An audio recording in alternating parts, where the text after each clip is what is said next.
नमस्कार विद्यार्थी मित्रांनो, विजन गव्हर्नमेंट जॉब या आपल्या एज्युकेशन चॅनलवरती आपलं पुन्हा एकदा स्वागत आहे.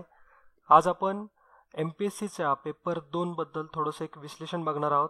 त्याच्यामध्ये तुम्हाला एक आयडिया येऊन जाईल की आपण या पेपरमध्ये काय सॉल्व करायचं आहे, कुठले टॉपिक चूज करायचे आहेत आणि कसा अभ्यास करायचा आहे. आता फार कमी दिवस राहिलेत, या दृष्टीनेच आपण म्हणजे थोडा सिलेक्टिव्ह अभ्यास कसा करता येईल आणि आपल्याला या पेपर 2 ची हेल्प कशी होईल MPSC प्री क्रॅक करण्यामध्ये ते आपण बघणार आहोत. त्याआधी यावर्षीचे जे 2 टॉपर आहेत, एक ओव्हरऑल टॉपर म्हणजे महाराष्ट्राचे टॉपर भूषण आहिरे यांचं आमच्या टीमकडून मनापासून अभिनंदन, आणि जे मुलींमध्ये टॉपर आहेत पूनम पाटील यांचं सुद्धा. तर या दोघांचा पण इंटरव्ह्यू तुम्ही बघितला असेल सगळ्यांनी. ABP माझावरती एक शॉर्ट क्लिप आहे 10-10 मिनिटापर्यंतच्या, त्या तुम्ही बघू शकता. त्याच्यातून तुम्हाला कळेल की त्यांनी कसे एफर्ट्स घेतले होते, किती अटेम्प्ट्समध्ये हे त्यांना यश भेटलं आहे. तर भूषण आहिरे त्यांच्या इंटरव्ह्यूमधून मी सुद्धा ऐकलं की 4 अटेम्प्ट दिले होते, हा 4था अटेम्प्ट होता त्यांचा. आणि पूनम पाटीलनी पण मे बी 2-3 अटेम्प्ट दिलेले आहेत. आणि विशेष म्हणजे या पूनम पाटील ज्या आहेत ह्या वर्किंग होत्या. त्यांनी 2 वर्ष एका कंपनीमध्ये जॉब करत करत अभ्यास केलेला आहे. म्हणजे याच्यावरून एक आपल्याला बघता येईल की डेडिकेशन इम्पॉर्टंट आहे. असं नाही की तुम्ही प्रत्येक वेळेस सगळं तुमचा जॉब साईडला ठेवून किंवा जॉब न करता फक्त लायब्ररी जॉईन केली तरच तुम्ही अधिकारी होणार, असं काही नसतं. यांनी एकदम छान डेडिकेशन दिलं आहे. त्यांच्या अभ्यासाचं त्यांनी शेड्यूल पण सांगितलं त्यांच्या इंटरव्ह्यूमधून, ते तुम्ही बघू शकता. तुम्हाला त्यातून एक आयडिया येऊन जाईल की आपण कशा प्रकारे MPSCला बघितलं पाहिजे. ओके, आणि आपण म्हणजे किती तासासाठी कसा अभ्यास करावा, किती कॉन्सन्ट्रेशननी करायचं आहे, हे सगळे आयडिया येऊन जाईल. त्यामुळे तुम्ही यांचे इंटरव्ह्यू बघाच नक्की. ओके, आणि आज आपण आपल्या मग या टॉपिककडे वळूयात. आपण पेपर 2 मध्ये काय काय अटेम्प्ट करायचं आहे आणि पेपर 2 बद्दल थोडीशी माहिती. तर वेळ न वाया घालवता लेक्चरची सुरुवात करूया. तर MPSC CSAT म्हणजे पेपर 2 आहे, याचा सिलेबस बघाल तर त्याच्यामध्ये कॉम्प्रिहेन्शन हा एक इम्पॉर्टंट पार्ट आहे. म्हणजे 50% हे कॉम्प्रिहेन्शनच आहे. त्यानंतर संवाद कौशल्य सहित आंतरव्यक्तीय कौशल्य असा एक टॉपिक असतो, म्हणजे त्याच्या बेस्ड क्वेश्चन असतात. त्यानंतर रिझनिंग आहे, कॉन्ट आहे, म्हणजेच त्याला जनरल मेंटल ॲबिलिटी आपण म्हणतो, सामान्य बुद्धिमत्ता चाचणी. त्यानंतर ते मूलभूत अंकगणित, हे मग कॉन्टमधला भाग येईल. त्याच्यामध्ये बेसिक न्यूमेरिकल आणि डेटा इंटरप्रिटेशन वगैरे असेल. त्यानंतर logical reasoning and analytical ability, आणि एक सगळ्यात महत्त्वाचा चॅप्टर तो म्हणजे डिसिजन मेकिंग. तर डिसिजन मेकिंग म्हणजे निर्णय प्रक्रिया. डिसिजन मेकिंगचे प्रॉब्लेम जे आहेत हे वेगवेगळ्या मार्क्सला असतात. म्हणजे त्याच्या खाली एक सिच्युएशन दिली जाते आणि त्याच्या खाली 4 ऑप्शन असतात. मग तुम्ही जर त्यांना अपेक्षित आहे असाच जर ऑप्शन जर तुम्ही चूज केला तर तुम्हाला 2.5 मार्क दिले जातात. थोडंसं कमी म्हणजे त्यांना अपेक्षित असेल यापेक्षा थोडा कमी, म्हणजे थोडंसं चुकलं तुमचं तर 2 मार्क, त्यानंतर 1.5 असा. तर म्हणजे वेटेज त्याचं वेगवेगळे 4 ऑप्शन्स असतील तर प्रत्येकाला वेगवेगळं. तर MPSCच्या CSATमध्ये आता आपण नेमकं काय काय सॉल्व करायचं आहे ह्याच्याकडे वळूत. तर आपण जर व्यवस्थित ॲनालिसिस बघितलं एक, तर आकलन म्हणजेच कॉम्प्रिहेन्शन जे आहे हे 50% वेटेजचं आहे.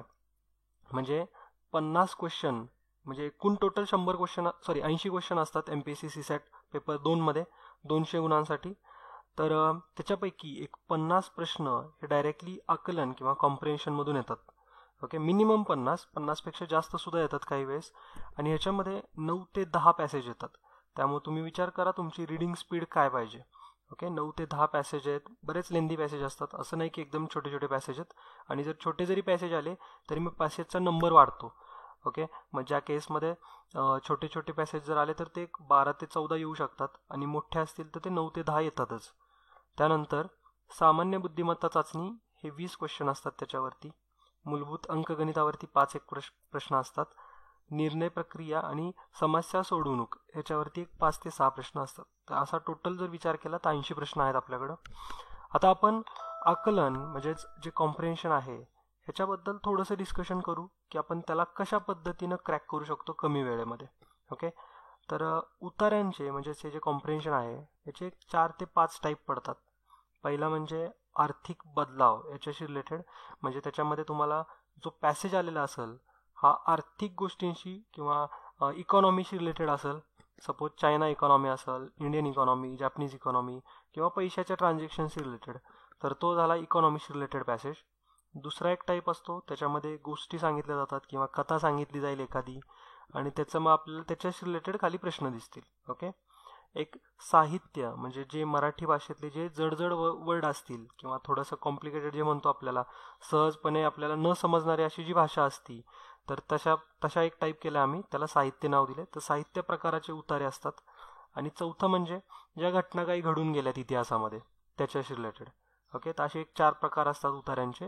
मग ह्याच्यामधला सगळ्यात सोपा म्हणजे गोष्ट किंवा कथावाला टाईप. त्यानंतर जी इतिहासामध्ये घटना घडून गेल्यात त्याच्यावरती जर आला एखादा पॅसेज तर तो त्यानंतर सगळ्यात सोपा. आणि सगळ्यात डिफिकल्ट म्हणाल तर हा जो साहित्य आहे हा वाला. तुम्ही MA मराठी जरी असाल आणि जर तुमचं वाचन नसेल त्या पर्टिक्युलर टॉपिकशी रिलेटेड, तरी तुम्हाला ती जी लँग्वेज आहे ही डिफिकल्ट वाटणारच. त्याच्यामुळं हे जे पॅसेज आहेत हे जपून जरा अटेम्प्ट करायचेत. ओके, आणि आपण बघू ते अटेम्प्ट वगैरे कसे करायचेत काय ते डिटेलमध्ये बघूत. मात्र आपण फक्त सध्या तरी थोडक्यात सिलेबस बघतोय आणि त्याच्यानंतर आपण कसं टाईमचं डिस्ट्रीब्युशन करायचं हे पण बघणार आहोत. तर उतार्यांचे हे प्रकार झाले. त्याचबरोबर आता आपण सामान्य बुद्धिमत्ता चाचणीकडे बोलूयात. म्हणजे कॉन्ट आणि रिझनिंगमध्ये कुठले कुठले टॉपिक आहेत, तुम्ही कशावरती भर द्यायचा आहे. तर तुमच्या सगळ्यांकडं RS अगरवाल बुक असेलच, नसेल तरी घ्या ते. त्याच्यातून खूप युजफुल इन्फॉर्मेशन भेटेल तुम्हाला. तिथं करायचे कुठले कुठले टॉपिक आहेत तर ॲव्हरेजेस करायचं आहे, problems on edges, ratio and proportion, partnership, time and work, time and distance, problem on train, allegation mixture, volume and surface area आणि प्रोबॅबिलिटी. तर हे टॉपिक तुम्हाला बघायचेच आहेत. त्यानंतर जो त्याचा रिझनिंगचा पार्ट आहे त्याच्यामध्ये ब्लड रिलेशन आहे, कोडिंग डिकोडिंग आहे, पझल टेस्ट आहेत वेगवेगळ्या, डायरेक्शन सेन्सचं आहे, logical Wien diagram, ranking and order, data sufficiency, series, mirror और वॉटर इमेजेस, हे जे टाईप आहेत, paper cutting, folding, matrix figures. तर हे सगळं तुम्हाला बघायचं आहे. आता ओव्हरलुक तर तुम्हाला द्यायचंच आहे या टॉपिकवरती. असं नाही की तुम्ही डायरेक्ट एक्झाममध्ये जाऊन अटेम्प्ट करणार, तिथं मग त्यावेळेस काहीच येणार नाही. आणि जरी आलं तरी खूप जास्त टाईम लागेल. त्यापेक्षा थोडंसं घरातून निघतानाच किंवा म्हणजे या राहिलेल्या दिवसांमध्ये जर तुम्ही ओव्हरलुक करत राहिला तर ते नक्कीच हेल्पफुल राहील. मग आता प्रॅक्टिकली जर विचार केला तर एवढे सगळे टॉपिक करणं शक्य नाही आहे, फार कमी दिवस राहिलेत. मग त्याच्यामुळं आता या कमी दिवसांमध्ये काय करायचं आहे आपण ते बघूत. तर आता आपण जे आपल्याकडं कमी म्हणजे फार कमी स्पॅन राहिला ॲक्च्युली, त्याच्यामध्ये आपण प्रॅक्टिस भरपूर करू शकत नाही. त्याच्यामुळं एक सगळ्यात बेस्ट वे आहे की लास्ट 4 वर्षांपर्यंतचे सगळे जे क्वेश्चन पेपर आहेत MPSC CSAT म्हणजे MPSC पेपर 2चे जे 4 वर्षाचे जे क्वेश्चन पेपर असतील त्याच्यातून सगळे उतारे करा. ओके, आणि उतारे करायला पण एक थोडंसं लॉजिक असतं, ते पण आपण डिस्कस करू. तर तिथून ते सगळे उतारे करायचे आहेत, म्हणजे ते पूर्ण paper as it is solve करायचे आहेत आणि त्या टाईम ड्युरेशनमध्ये करायचे. म्हणजे 2 तास बसायचं आणि सॉल्व करायचं. ओके, आता त्याच्यामध्ये जे बुद्धिमत्ताचे असतील किंवा त्याच्यात जे आलेले कॉन्टचे क्वेश्चन असतील, डिसिजन मेकिंगचे असतील, ते तुम्ही तिथूनच करायचे. आता असा टाईम नाही आहे तुमच्याकडं की तुम्ही प्रत्येक बुकमधून एखादा चॅप्टर कंप्लीट कराल, असा बिलकुल टाईम राहिलेला नाही आहे. त्याच्यामुळं जे लास्ट इयर क्वेश्चन पेपर आहेत तेच तुम्हाला जास्त मार्क मिळवून देतील. आता पॅसेज करताना काय करायचं आहे तर पॅसेज ज्यावेळेस तुम्ही एखादा घ्याल, म्हणजे समोर जर पेपरमध्ये एखादा पॅसेज दिसतोय तुम्हाला, तर तुम्हाला त्या पॅसेजमधला टोन कळला पाहिजे. टोन इन द सेन्स की तुम्हाला कळालं पाहिजे की ते पॅसेजमधून निगेटिव्ह बोललं जाते की पॉझिटिव्ह बोललं जाते, म्हणजे नकारात्मक आहे की सकारात्मक आहे. म्हणजे हे तरी मेन गोष्ट आहे, हे तुम्हाला कळाली पाहिजे. आता काय करायचं, ज्यावेळेस तुमच्यासमोर पेपर असेल तर पॅसेजचा टोन हा 3-4 लाईन वाचल्यानंतर तुम्हाला कळेल. आणि रीडिंग फास्ट पाहिजे ह्याच्यासाठी. एकतर इंग्लिश ज्यांचं चांगलं आहे त्यांनी इंग्लिशमधूनच पॅसेज करा, ज्यांचं मराठी चांगलं आहे मराठीमधूनच करा. हे तुम्ही एक 10 दिवस आधीच ठरवायचं आहे की मला कुठल्या लँग्वेजमधून अभ्यास करायचा आहे किंवा कुठल्या लँग्वेजमधून पेपर द्यायचा आहे. ओके, तर मराठीमधून करत असेल तर मराठीमधून व्यवस्थित तुमचं रीडिंग तेवढं पाहिजे स्ट्रॉंग. तर एक 1 ते 1.5 मिनिटामध्ये तुमच्या 4 ते 5 लाईन वाचून होतील. त्यामध्ये तुम्हाला पॅसेजचा टोन कळेल नक्कीच. तर तिथंच साईडला पॅसेजमध्येच खूण करायची की पॉझिटिव्ह किंवा निगेटिव्ह टोन आहे, नकारात्मक किंवा सकारात्मक. मग आता हे ज्यावेळेस तुम्ही कराल त्यावेळेस तुम्हाला काय होईल, तुमचा जो पॅसेजकडे बघण्याचा दृष्टिकोन आहे हा तुमच्या मनात जो असतो तो नाही ठेवायचा. मग जो आपण लिहिला आहे त्या अकॉर्डिंग टू त्या 4-5 लाईन, मग त्या दृष्टीनेच आपण त्या पॅसेजकडे बघायचं आहे की हा पॉझिटिव्ह आहे तर आपल्याला याच्याकडे पॉझिटिव्ह वेनीच बघायचं आहे. तिथं काहीही लिहू द्या मग त्यांनी. ओके, मग आपल्याला कळालं असेल की हा पॉझिटिव्ह टोनचा वाला पॅसेज आहे तर आपण त्याला पॉझिटिव्ह व्ह्यूनच बघायचं. त्यानंतर जे पॅसेजमधल्या एक 5-5 लाईनचे बंच करायचे.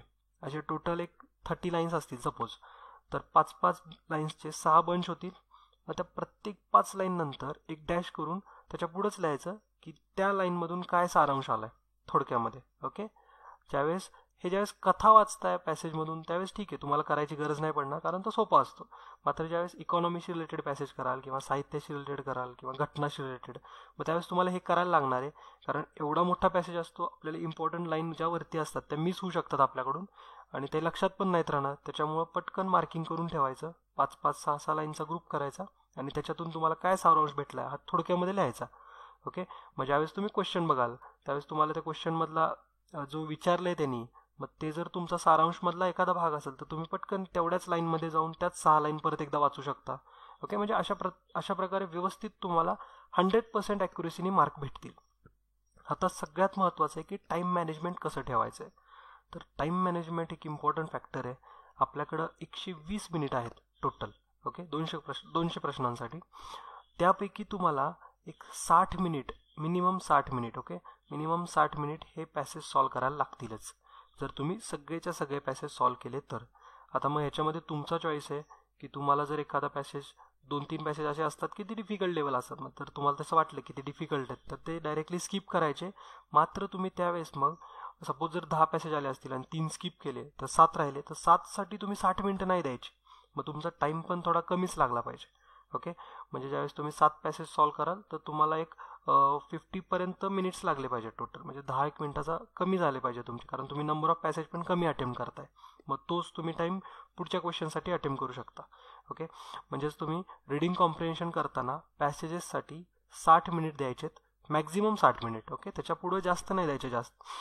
त्यानंतर जे आपला सेकंड पार्ट आहे म्हणजे कॉन्ट, रिझनिंग, याच्यासाठी तुम्ही 25 ते 30 मिनिट द्यायचेत.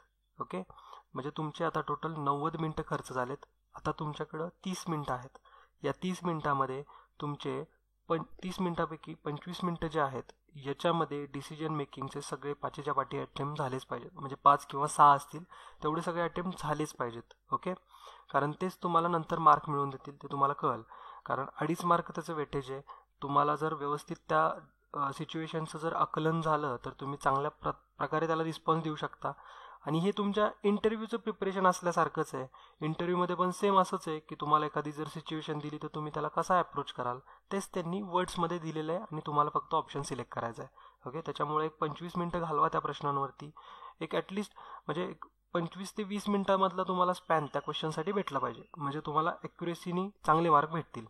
त्यानंतर आता काय करायचं आहे, जे 5 ते 6 मिनटं तुमच्याकडे शिल्लक आहेत त्यामध्ये एकदा रिवाईज करा की तुम्हाला कुठला क्वेश्चन येतोय आणि तो तुम्हाला अटेम्प्ट करायचा असेल तर त्याच्यासाठी तो 5 मिनटं पण वेळ ठेवलेला आहे. ओके, तर अशा प्रकारे जर तुमची स्ट्रॅटेजी असेल तर तुम्हाला नक्कीच भरपूर मार्क पडतील सीसॅटमध्ये. आणि जे इंजिनिअरिंग बॅकग्राऊंडचे आहेत, आता हे जे 2 टॉपर बघितले आपण यावर्षीचे म्हणजे पूनम पाटील आणि भूषण आयरे, हे दोघं पण इंजिनिअरिंग फील्डमधलेच आहेत. आता बऱ्याच जणांना वाटतं की आपण इंजिनिअरिंग फील्डमधले, आपण या क्षेत्रामध्ये कसं उतरल्यानंतर आपला अभ्यास होईल का वगैरे.